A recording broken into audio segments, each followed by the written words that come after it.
Thank you, Sophie, and thank you, Dr. Vincent. That was a fantastic and energetic conversation around gender justice this morning.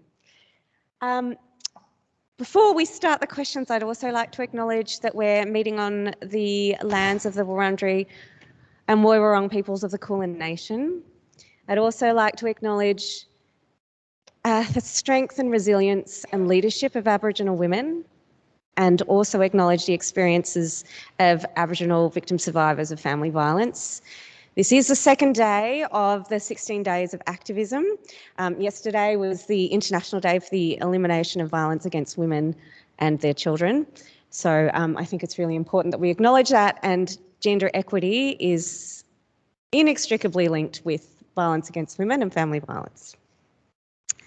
So I'm excited for this panel. Are we able to see Nikki at all when we talk? Okay. And if anyone, hello, I should also say hello, I'm Stacey. I am I'm an economist, I'm a social change and social policy consultant. I'm a Malaysian, Chinese, Australian-born woman, feminist of colour, and really excited to be here. Hi, Nikki, on this panel today. Nikki, you gave a great speech and there were so many things in there to unpack. One of the first ones that I want to ask is around gender norms and gender constructs, and you talked a lot around the different aspects of that. Oh, actually, sorry, before I begin, I want to give Hala and Eleanor just an opportunity to talk about gender justice and the work that you do and how it can contribute to gender justice. Hala, do you want to go first and then Eleanor? You do, Hala, you want to? Thank you. I am finding, interesting being up here twice, and yesterday's topic is racial justice, and today we're talking about gender justice, and I'm feeling how emotionally impacted I am by the topic, and that I actually not separating the two at all. I'm very conscious of the fact that I identify as a woman, cisgender, and with my other sort of, I guess, having lived most of my life in Australia and not being identified just as an Australian, I always have to sort of say what else I am. I wasn't born here either. So I'm very aware of race and gender in this moment, and that I'm equally moved by both, and that impacts the way I do my work and the spaces that I'm trying to occupy professionally, which is to apply through the Institute of Non-Violence, which thank you, was there to help us celebrate our first birthday, is to apply intersectional lens or framework to family violence intervention and prevention, as well as the anti-racism work we continue to do. And I guess that's very relevant. I'm just really feeling how relevant it is for me right now. And thank you, Dr. Nikki, for your keynote this morning. And I guess for me thinking about the Gender Equality Act and the biases that we've uncovered in recruitment that Dr. Nikki spoke about. For me, I think that gender is a huge bias, it's a well-researched bias, so we can really, there's so many biases in recruitment beyond gender. Maybe we get one thing right, we get other things right, but I'm not 100% convinced of that. I think we need to do it all together. We need to think about all the biases. And I say that, in spaces that are working, the importance of opening up spaces for women, but women in all of their diversities. I'm not sure if people are aware, but about 80 or 90% of D&I consultants, diversity and inclusion consultants in Australia are white women. Talking about creating spaces for white women on boards and in senior executive roles. And as someone who's not a white woman, I have an emotional response to that because I feel like when's it our turn? I think about when Julia Gillard was Prime Minister of Australia and how we responded to her from a gender perspective. And I think, gosh, we're not even ready for a white woman leader. When are we going to be ready for an Aboriginal woman leader or any other type of trans woman? So I think what I contribute to gender justice is to point to some of the conversations we're having, but point to the complexity and how layered that conversation needs to be. It's not linear. I don't like to view the world in a linear perspective very frequently. I do think of intersectionality as a convoluted web. And I guess being a part of that conversation and sort of having listened to it, and then this is before I sort of started engaging it more openly, thinking about where I'm placed in that, and that linear perspective makes me feel quite underprivileged sometimes or privileged sometimes, and I don't know how to place myself in that. So for me, it's a dynamic, constantly changing, and there are privileges and there are oppressions, and we can discuss these, but there's also, you can claim your power, you can claim your space within that, and I'm saying that's what drives a lot of my work, is encouraging all of us to think about where we can share power when we have it, and where we can claim the power, because I don't want to just sit back and wait for those who want to hoard all the power to decide one day that, yeah, okay, I'm going to start sharing with you now. I don't have much faith in that, so I think we need to claim our space. That's it. Go Hala! I did have questions later on that I was going to maybe ask around white feminism, and Hala just ripped off the Band-Aid and is right there and diving right in and talking about intersectionality and all of the things that we've been discussing over the last couple of days. Eleanor, do you want to just take a minute to talk about your work? I do and I don't. Whatever you want. And I also really want to acknowledge that just as generous as people are when they use your bio to introduce you, you also immediately feel deeply fraudulent to your own CV. And I really feel like I'm here as a mum and an artist and a member of this community. And I echo so much of what Hala has just said, that this is, it's not just my job. These are kind of worldviews and ways of being that have guided my choices, my friends, the spaces that I bring myself to. And I am actually just really delighted to kind of get into the discussion. I would love to hear more about what Nikki has to say around gender norms, because I'm already on the bus with you. Do you know what I mean? Let's go. As nice as it is to talk about yourself, because I haven't seen as many people in 18 months. So, hi, I'm Eleanor. I'm a survivor of my lounge room. Okay, look, let's dive in. The thought that's just occurred to me just then is just to say thank you to Irfan and Sophie for creating a space where we can just be really authentic and safe for us to have these conversations, because it's very unusual.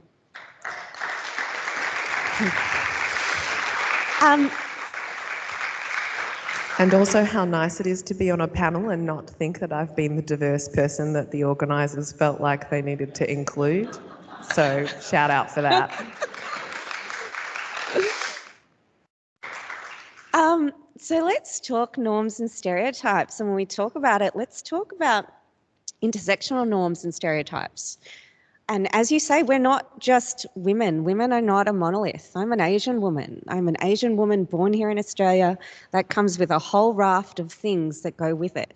So, Nikki, I want to go to you. We want to hear from you about gendered norms, stereotypes. What about them? What can we do to deconstruct them? What are the systems, levers that we can use to deconstruct them? What coalitions do we need to build? Over to you.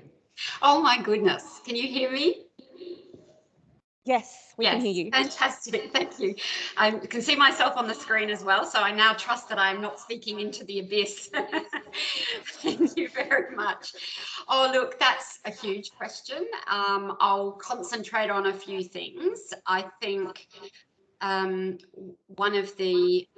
Oh, I'm getting feedback, so that's a challenge. Okay, that's better. I'll try and ignore the fact that I'm hearing myself a few seconds after I've spoken. I spoke about outdated gender role stereotypes in my speech, and no, that's not going to work. Sorry. Is there some person that can suggest what I can do? Do we need to turn off our mics? Would that help? Or would you like maybe Hala and I to contribute to this while they maybe fix a tech feedback issue for Nikki? that is a great idea, Eleanor. Nikki, we're just going to try and fix your feedback and echo, and Eleanor and Hala are going to have. Say it again. Okay, if you turn your laptop volume down, Nikki, that should fix it. I know that everyone here is deeply empathising. You've all had a work meeting like this where you tried to talk to yourself in stereo, and you know that it's utterly impossible. Okay. I've turned it down. That does make it better. I can't really hear you, but I'll just keep turning it up and down. But I mean, feel free. I've been a bit thrown now, so I'm happy for the other two panel members to talk a bit about this, and then I can join in and make it be part of the conversation. Okay. What? Eleanor, over to you. You know, I'm going to throw something in just so that we can keep moving. But I actually have thought about the sense of these social norms and some of the systems that are most at play really directly in the Australian arts industry, particularly during this COVID period. And it sounds like such a niche group to kind of think that there are relevancies. But I actually think not only are artists in the business of helping set and establish the emotional and cognitive capacities to understand social norms. Like, we're in the business of storytelling and equipping communities to understand complex stories in ways that are way more immediate sometimes than a 100-page report around gender norms. People see characters play out: the mother, the son, the abusive husband, the victimized Muslim woman. We play in those tropes, which generate the vocabulary and the capacity to understand real people, and often to then not understand real people. So we have a kind of dual burden of both generating these and then perpetuating stereotypes. And at the same time, the industry, when impacted by COVID, lockdowns, the lack of public mobility, tourism, and all the rest of it, really exemplified what so many feminised industries fail to really address: casualisation, meaningless part-time work, low-tier administrative labour with mainly staffed by women, and then high echelon, high paid, small public figures, mostly men. Sorry, invert those genders. You know, I'm trying to be in the world and still working out what I want to say.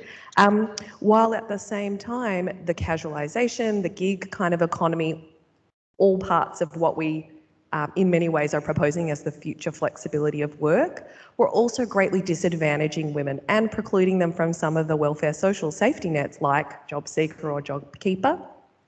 And at the same time, compounding care responsibilities on women. And I think when I look at my cohort of colleagues and friends and people who I deeply respect for their professional skills and capacities and deep humanities, who are now looking at homelessness, who are also faced by the multiple burdens and costs of exiting relations. It's women with kids who are arts workers. They're the friends of mine who I am literally saying, we need to find cash for this person. And I really think that it has been absolutely emblematic of the multiple gaps that we let people slip through, gaps absolutely amplified by other categories of race, of gender, of ability, and then. But I just really have taken a really good hard look at the industry that I work within and how many layers at which public visibility of women has not also resulted in their meaningful employment, their safe housing, their security in a physical and individual sense, and also their long-term well-being and health. So I just think I lay that at the foot of my own industry, but I also imagine that there are others doing so, and that it is really reflective, I think, of a lot of Australian employment and labour issues that are fundamentally predicated on women's unpaid labour. Anyway, that's the whole thing. I hope it's padded enough time to fix the tech issues. Nikki, do you want to talk about gendered norms, gendered constructs in an intersectional way, and how we can deconstruct them, challenge them? Sure. I guess I mean, just picking up from what Ellen has just said, I think there's and I've noticed it much more watching the ABC. It's the first time since coming to Melbourne that I've had a television in 20 plus years. And I'm really proud of the ABC in the way it's shifting the norms about who gets represented. And they've made a very distinctive effort to do that. I'm a bit of an avid supporter of the ABC and listener to ABC radio, national and local ABC radio. But there was a report that came out from the Women's Leadership Institute, came out in mid-November. It's called Take the Next Steps, and it shows that men had the first or only byline in 65% of stories. This is across all media, compared to women who had 35%. Not only do men get more bylines, they are quoted more often. Only 31% of those quoted in stories were women. And in the first Women in Media report released in 2012, women accounted for 20% of the comments. So there's been improvement, but not enough. And women remain much less likely to be quoted in articles written by men. Female journalists quoted women in 50% of their stories, while men quoted women in just 37% of their stories. And there's also gender segregation when it comes to the type of coverage. So 53% of women were reported on health stories, and 40% on entertainment, whereas men, as we expect, dominated sports, 87%, and 65%. So when it came to opinion pieces, men wrote 65% of them. But there is some good news, because the last Women for Media report, What You Can't Be, What You Can't See, was in 2019, and it was also led by Dr. Jenna Price. And there has been a shift in attitude from Australian media management, and almost all interviewed agreed that diversity and gender equality in news coverage is important to address. So there's much more awareness now, and with many organisations taking action, including setting targets and tracking progress. And that's what you see definitely in ABC TV coverage of news and so forth. You see many more women, but you also see so much greater intersectionality, and I think people will feel more represented. But we need to see that across all forms of media. And, often there's a lack of formal policies around diversity and equality within media organisations, and a lack of data on who actually does what. So the Workplace Gender Equality Agency hasn't got even any clear breakdowns of how many women managers there are, or how many women actually work in each organisation in news. And it certainly does not collect intersectional data, although I hope that's going to change, because there is a review of the Workplace Gender Equality Act at the moment, and I know there is some push, and certainly our submission has been that should change so that they begin to collect data on intersectionalities.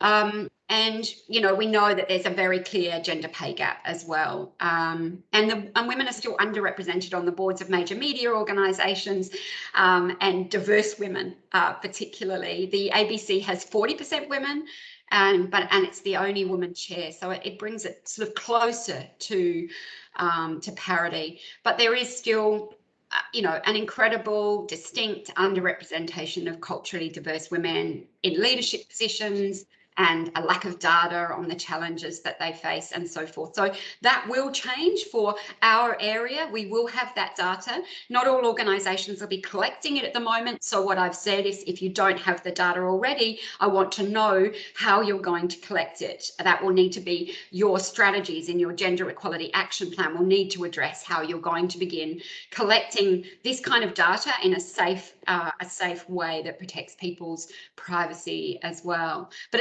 it's not okay to replace white men on boards with white women. We have to focus much more on intersectionality in all areas of leadership and in the media.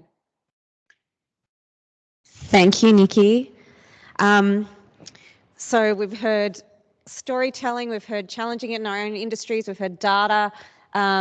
representation, particularly in media organisations.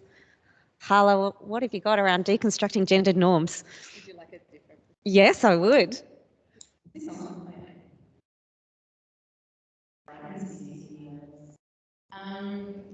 I am going to take you into a slightly different space in answering this question. I reached a point in my mid-30s, which was just yesterday,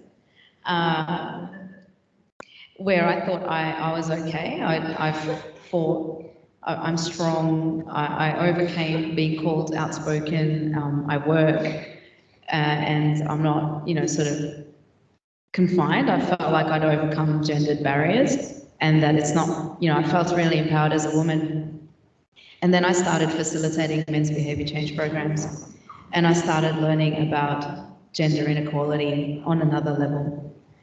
And being the only woman in the room full of men who use violence towards women and children, with a male co-facilitator, most of whom have not addressed their own male privilege, was on another level of learning around how much we've constructed gender norms and how much it impacts women and children in society.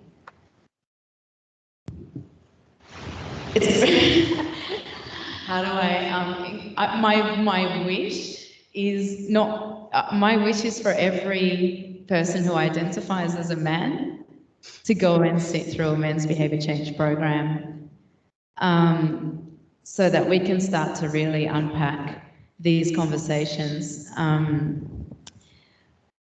I had moments, in the first 6 months was really powerful. There were moments where I froze in the space because I realized that for 3 months I'd been hearing groups and groups and groups of men. I used to facilitate 3 to 4 groups a week.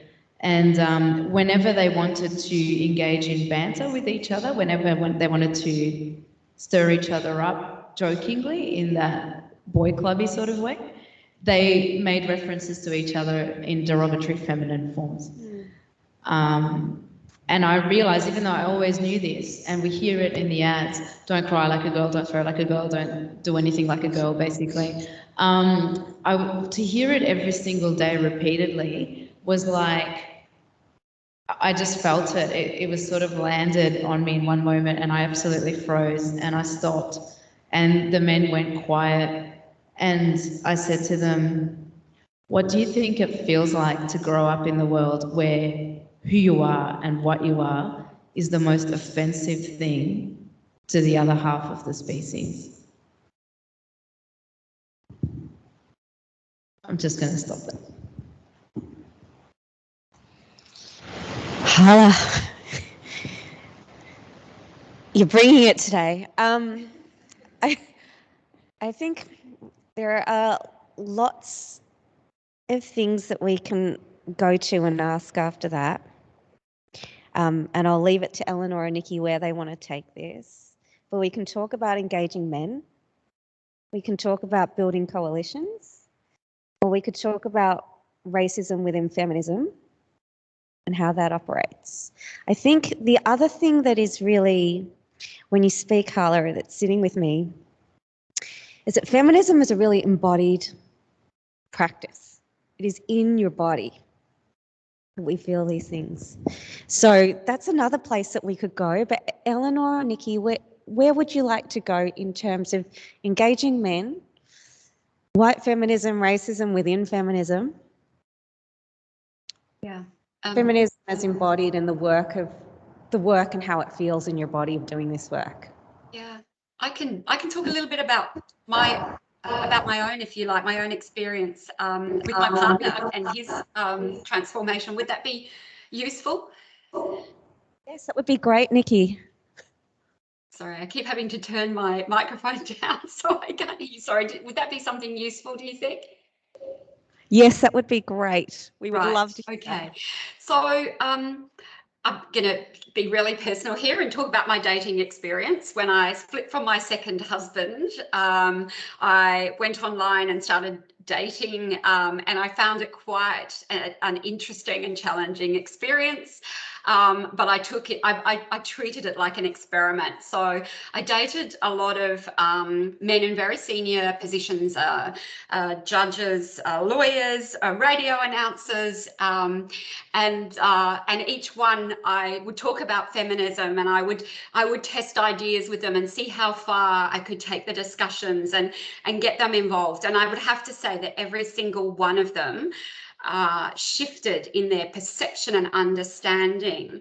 But eventually I met my partner, who he and I have been together for 3 years. And on I really liked him on our first date. He was a great father. He talked about his children, and and that was really important to me. I have 4 children of my own. I have 10 grandchildren, and I also have a foster daughter. So the respite fostering that I was doing for the last 5 years converted into full-time fostering.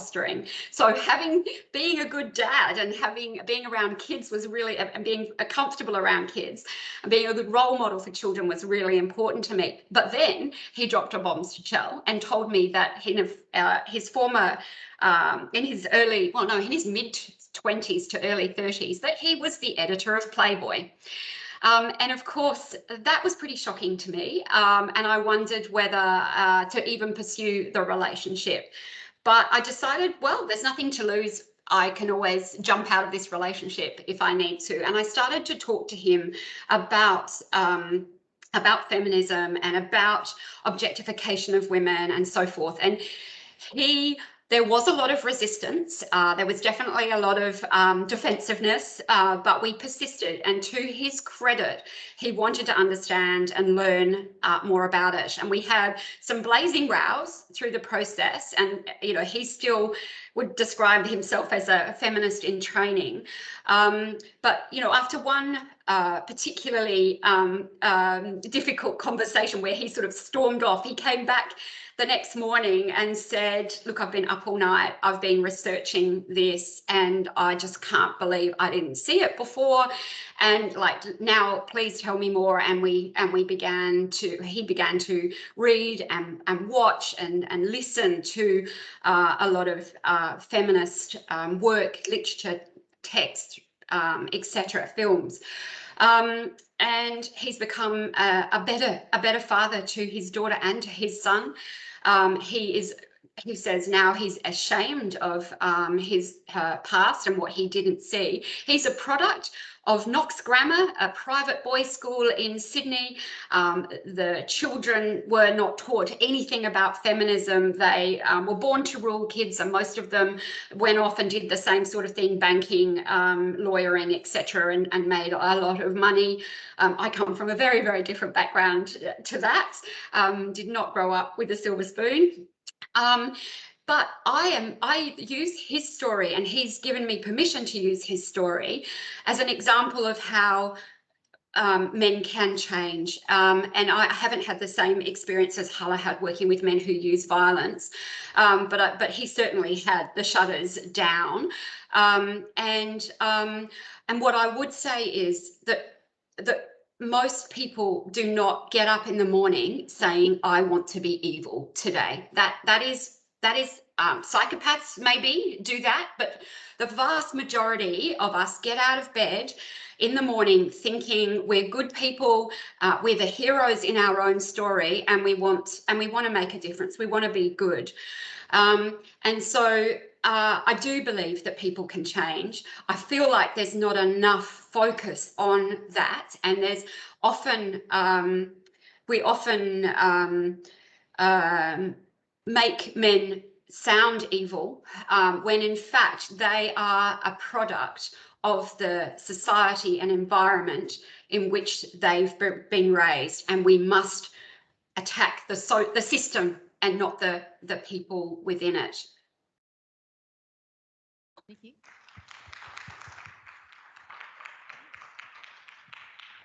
Thank you, Dr. Nikki. I just wanted to sort of,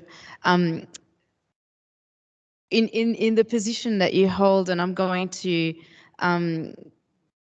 invite you as a fellow woman, but as a woman who holds a lot of power, and I feel you'll have more power than I feel I have in society to address this. And I'm really curious in your position.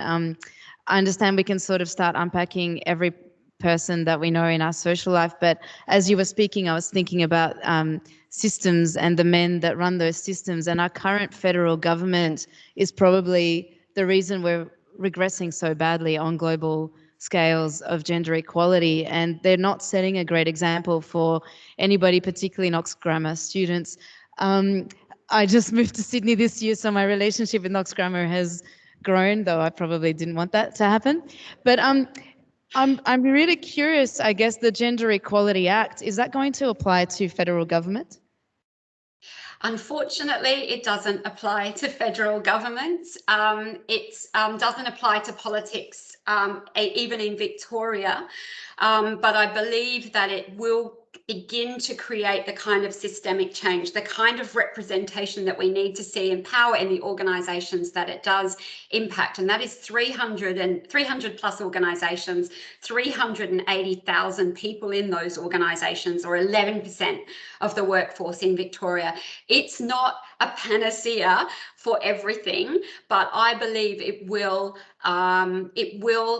be a shining example of what we can do in tackling systemic gender inequality. It brings it to light, it makes it transparent, it requires meaningful and reasonable progress, and it gives me, the Act has given me really strong compliance powers. So I can end up going to VCAT to force an organisation to comply with the Act. And of course, that will all be public, so that would be pretty embarrassing for public organisations. And I don't think I'll ever have to do that. I imagine that the transparency of their data and what they're going to do about it, and if they don't make progress, that will all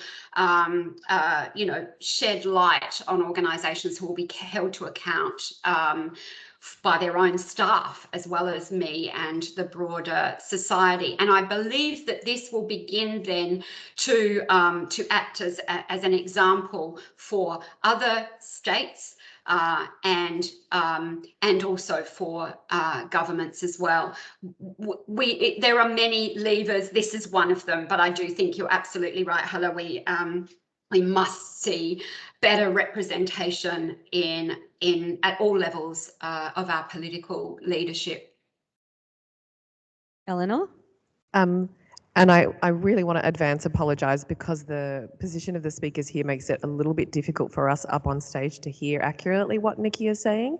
But I actually really want to draw on Hala's point and a couple of comments that Nikki, you just made there. But I believe that powers to enforce compliance and accountability are incredibly vital parts of any kind of equity-based system, or your diversity inclusion programs, whatever it is. And really the missing link in so many of these systems changes that we are talking about, because we have ample evidence about the harm of these norms. We have ample testimony from people with lived experience, and we have ample policies, goodwill and morning teas that simply do not convert into redress for behaviour and harm that has already taken place, which I think is a fundamental first step, or a deterrent for future behaviour. And I certainly think that without, sharpening our minds to a kind of party political discussion, I certainly know that we are all beginning to be aware that we will move towards a federal election, and that as the debate shifts to move from Grace, wishes to take credit for appointing Grace Tame as Australian of the Year, wishes to imagine that Brittany Higgins' circumstances are unique, specified and singular, wants to try and elide over the Christian Porter issues, that we will be asked to move on to a national conversation that is about our prosperity, safety and ability to go on holidays to Thailand. And I do think that gender equality, it's fundamental to a more meaningful and attached way of living as a community altogether. Those nice things, they're wonderful. I too have missed the opportunity to travel and be sociable and all of these other great things. But one of the things that we have really lost is the opportunity to galvanise together and to organise about some incredibly significant issues, the climate not the least of them, gender equality up there and present for this conversation. But I just think that it gives me hope to hear of formal accountability and of significant power to enforce compliance. And it also gives me hope that we would think of the power that we exercise to also hold others to account, most primarily through our vote and coming up in the next couple of months, even though I am like the least party political person you're ever going to meet. Anyway.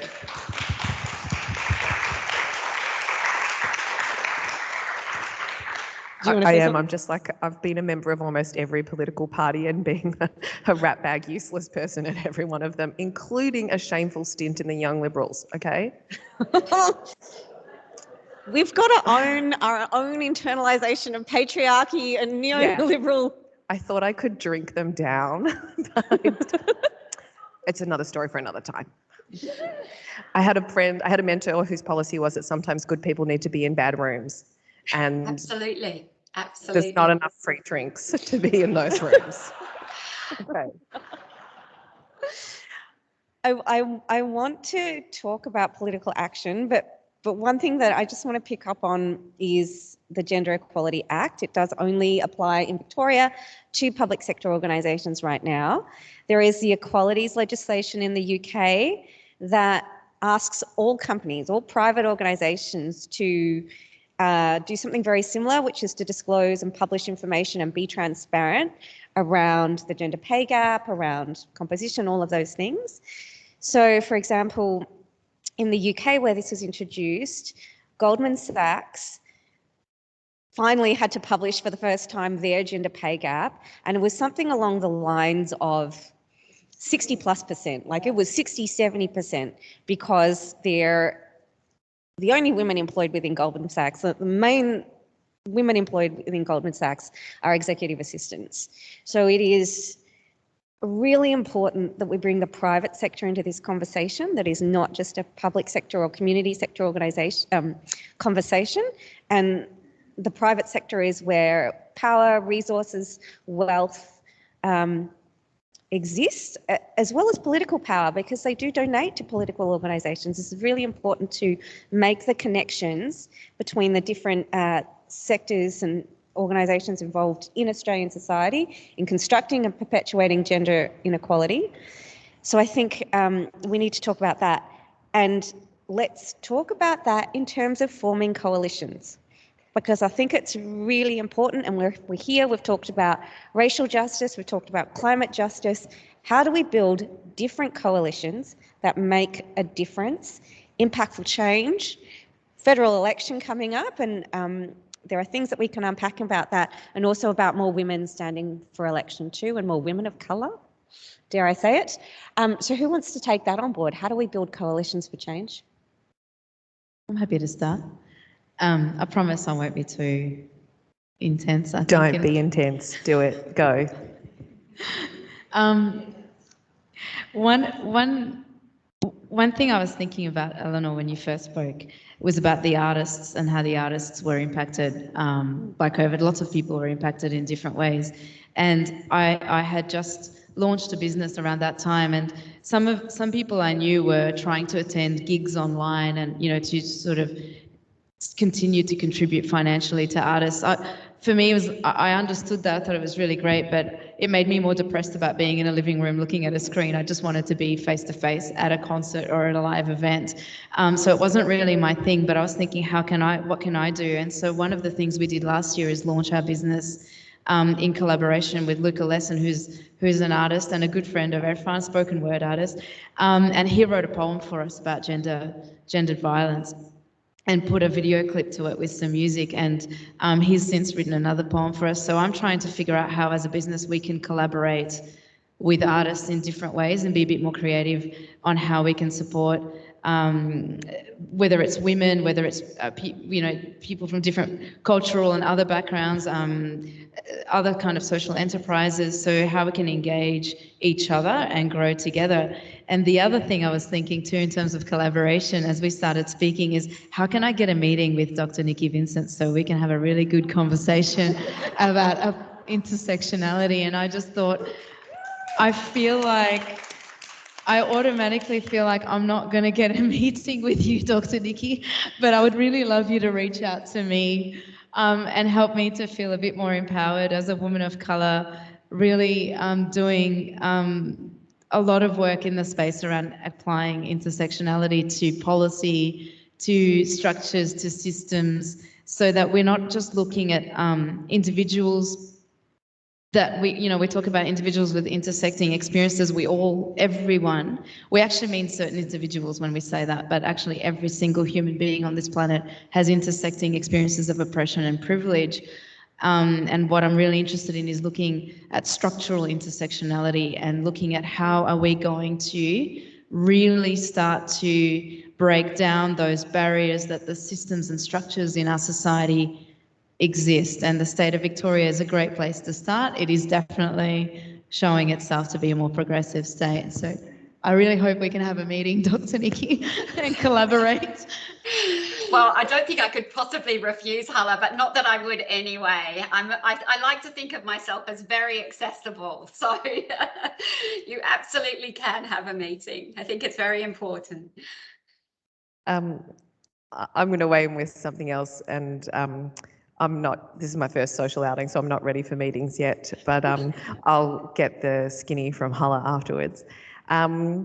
I would like to really firmly advocate for inter-movement, intra-movement and cross-sectoral, cross-whatever collaborations and collectivity. Firstly, I think it's more fun. And if you talk only to people who agree with you, you will never learn anything. And that absolutely was the agenda of my mentor, who was like, sometimes good people need to be in bad rooms. And I had some fascinating and purposeful conversations with the young Liberals around international aid and development that I was unable to have in certain activist sectors where everyone felt like they agreed. And I think I learnt a great deal from them, and I hope I was able to share energy in return. But I also think it is more fundamental, not just because it's more fun or more sociable or you get more numbers, but because it is actually required paradigm shift for us to be able to accept multiple truths at the same time in order to reconcile disparate worldviews. If the goal is that feminism needs to win over racism, do you mean like my feminism needs to win over your anti-racist agenda, then essentially we are both playing into systems of domination and power hierarchies that are absolutely the same norms that enable the patriarchy, its offshoots of violence and coercion, the carceral state. Like, we are buying into that if our goal is to let our ideology win over the other ideologies so that others will know we were more righteous. And I just believe that that is the foundation that you come to. It echoes Irfan's message around service, even if you frame it differently. But I just genuinely believe that that is the kind of flexible thinking capacity that will be required of people to work together. I couldn't agree with you more, Eleanor. I think that's so important. Nikki, do you want to pitch in on building different coalitions? We've already agreed to meet with Hala. No one's picked up the absolutely. I'll talk about my coalition with the Workplace Gender Equality Agency and Mary Waldridge, who is an ex-Liberal politician, Liberal MP, who now heads up that agency for the federal government.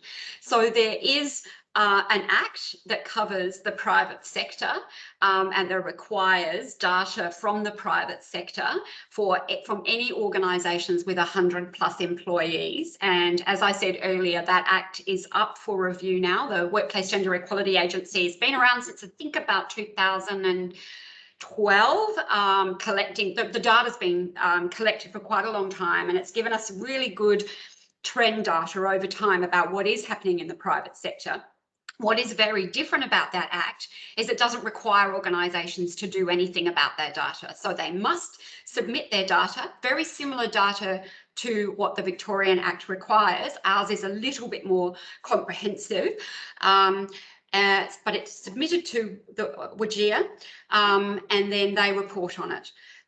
What our Act requires is that we know that just submitting data isn't going to create change.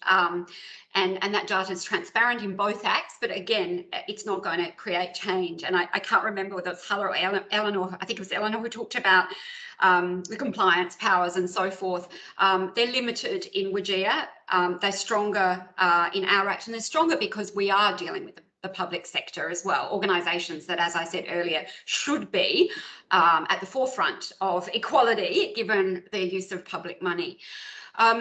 But what the WGEA Act, Workplace Gender Equality Act, is up for review at the moment. And it wouldn't surprise you that I've put in a submission recommending that it become like the Victorian Gender Equality Act in all the ways that we think that our Act is stronger or set up better to create real change, so that it requires not just data, but that organisations make a plan to address inequality that they find in their organisations, that they think about this with their own procurement, with funding that they provide to, for sponsorship and so forth, that they bring a gender lens over those things, and that the compliance powers are stronger and are used. So I think that's my coalition as an example in this space, is working with Mary Waldridge to ensure that there's healthy competition, perhaps between the federal and Victoria, which will drive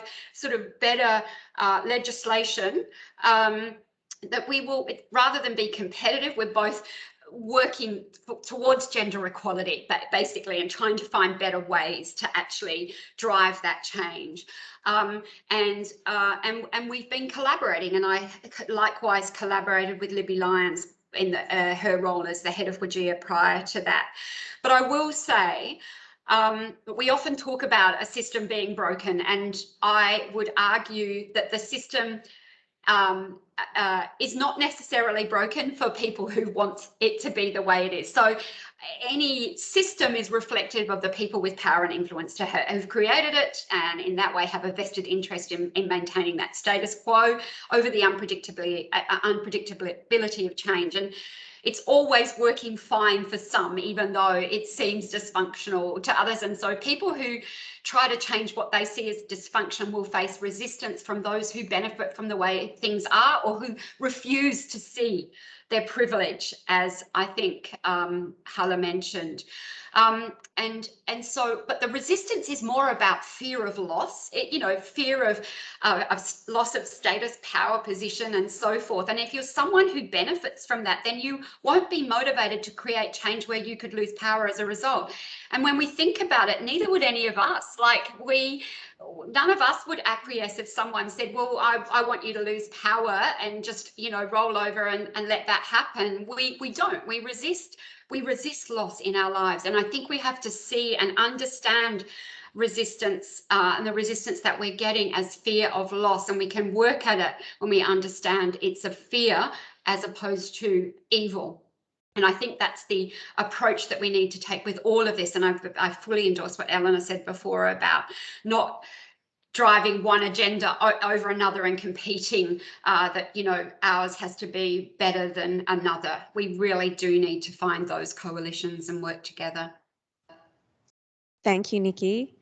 Are we able just to do one last question where we wrap with something? And I really apologise. I know there are lots of questions on Hoover. I know that someone's got their hand up, but we've got to wrap. So I want to do one last question and have you all answer, which is, you've got a platform, you've got people here today who are listening. Hopefully there'll be people who listen to the recording later on.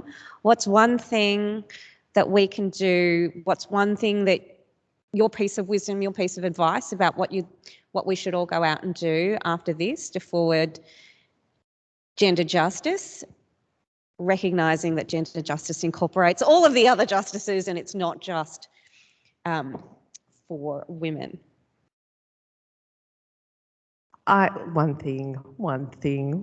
Tell this group of women to say one thing. I think that we need to challenge intersectional discrimination and bias when we see it, and take responsibility for our own capacity to hold others to account. And final shout out, Our Watchers Change the Story second edition has just come out, and I'm in the process of reading it myself, but I would like to heartily recommend it for anyone who wants to delve deeper into these issues. I believe it is an enormous bedrock of evidence and understanding that would help ground anyone's thinking. Thanks, Eleanor. Hala, I hope we haven't lost Nikki. Okay. I'll come back to a point I made earlier about men engaging.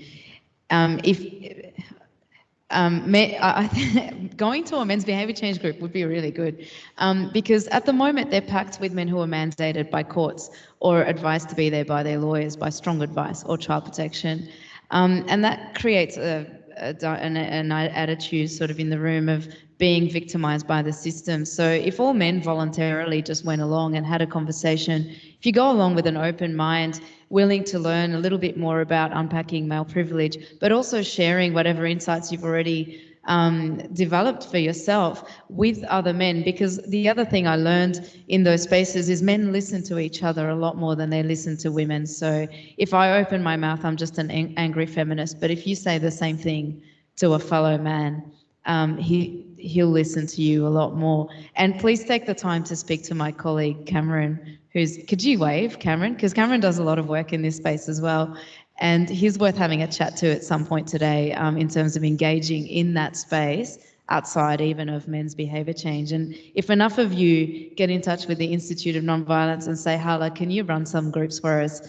We might be able to fund something like that. I would love to have those conversations ongoingly, but the process is continuous. It's for the rest of your life. You will always have to look at gender dynamics. And when you look at gender dynamics, don't just look at it from the most easy to see people. So I mean sort of white Australians. Please have a look at it from every single other dynamics. So if you hear a statistic about women or women with disability or women in remote communities, ask yourself, what if that woman was black? What if she had a number of different experiences? What's that like? And who's behind? What's the system doing to sustain those experiences of oppression? And what can I do within the system to fight for that woman to have a more equal place in society?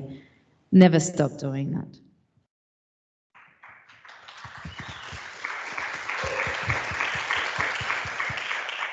Thank you, Hala. I think it's also it's made me think it's also really important. Con told us on the first day to be brave, to be fearless, to interrogate our own biases, our own discrimination.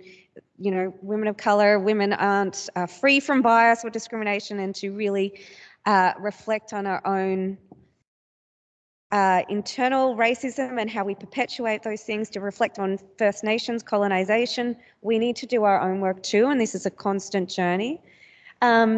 Nikki, one thing, and I know that's not easy. Oh, you can hear me now. I think I've come back. Look, Stacey, it's so difficult. I would say everything that you've all said is absolutely important. I think that reading the book Invisible Women by Caroline Criado Perez is a definite suggestion, I think, and buy it and give it to as many people as you possibly can that you think will read it. It is an extraordinary book. It takes your breath away, and you then understand why we need to put a gender lens over everything. I'm not going to stick to just one, because I'm going to address any organisational leaders in the audience. If you are an organisational leader, then I really think it's important that you start to look at your own organisations. Whenever I talk to leaders outside of the public sector, they always think it's not their organisation. They're absolutely equal and fair and blah, blah, blah. And when they measure or look and investigate in their organisations, they almost invariably find inequality. So you can't change what you don't know about. And so actually taking a really good look, doing audits, developing action plans, putting gender lenses over the things that you do. We have materials on our website for how to do all of those things for all of the organisations that are covered by our Act, but they're publicly available for anyone. We also have a guide to intersectionality and collecting that sort of data and thinking and considering that as well, that's about to go up. I think that's going up this week. So there's a lot of information on our website. Have a look at it. Feel free to ask questions of my team and get the support that you need as organisational leaders to do that. Thank you, Nikki. Can I get you all to thank this fabulous panel that we have here today talking about gender justice. Thank you, Nikki. Thank you, Hala. Thank you, Eleanor.